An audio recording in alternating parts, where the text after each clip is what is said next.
Communist party മനുഷ്യരുള്ള പാർട്ടിയാണ്. മനുഷ്യരെന്ന നിലക്ക് വരാനിടയുള്ള തെറ്റുകളോ കുറ്റങ്ങളോ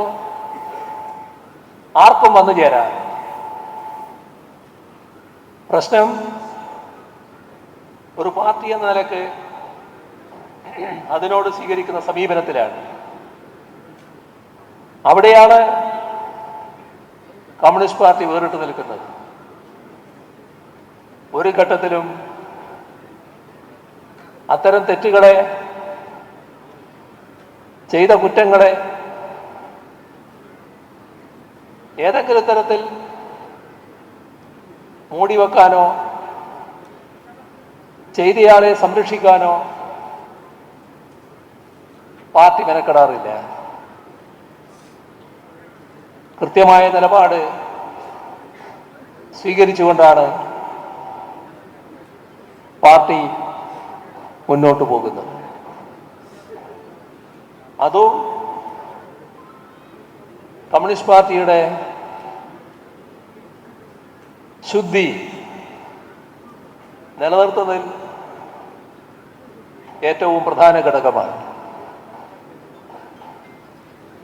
ഇവിടെ ഒരുപാട്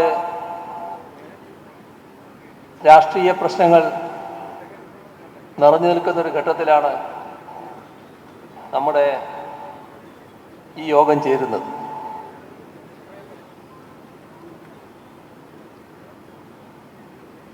ഒരു പ്രധാന പ്രശ്നം നാം ഗൗരവമായി ശ്രദ്ധിക്കേണ്ടതായിട്ടുണ്ട്. കഴിഞ്ഞ മാസം നമ്മുടെ എറണാകുളം പട്ടണത്തിൽ മലയാള മനോരമയുടെ ഒരു പരിപാടി നടക്കുകയുണ്ടായി. ഏതാനും ആഴ്ചകൾക്ക് മുൻപാണ്. ആ പരിപാടിയിൽ കേന്ദ്ര ആഭ്യന്തരമന്ത്രി അമിത്ഷാ ആണ് പങ്കെടുത്തത്. അദ്ദേഹം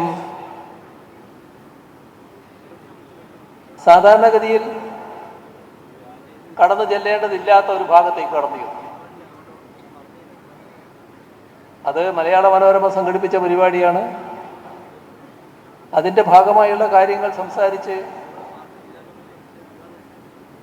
അവസാനിപ്പിക്കലാണ് ഔചിത്യം. പക്ഷേ അദ്ദേഹം പറഞ്ഞൊരു കാര്യം,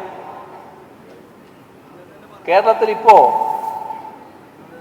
തദ്ദേശ ഭരണ സ്ഥാപനങ്ങളിലേക്കുള്ള തെരഞ്ഞെടുപ്പ് നടക്കാൻ പോവുകയാണ്.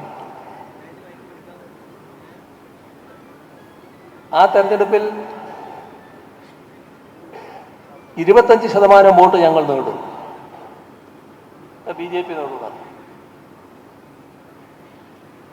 തൊട്ടു പിന്നാലെ വരുന്ന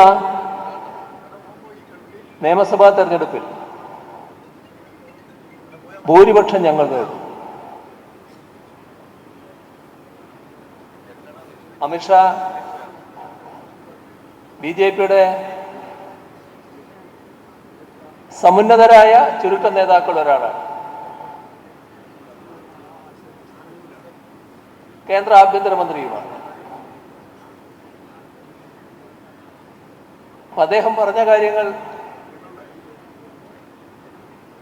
കേരളീയ സമൂഹം പ്രത്യേകമായി തന്നെ ശ്രദ്ധിക്കേണ്ടതുണ്ട്. CPIM ഇടതുപക്ഷ ജനാധിപത്യ മുന്നണിയോ മാത്രം ശ്രദ്ധിക്കേണ്ട ഒരു കാര്യമല്ലത്. കേരളീയ സമൂഹം ശ്രദ്ധിക്കണം.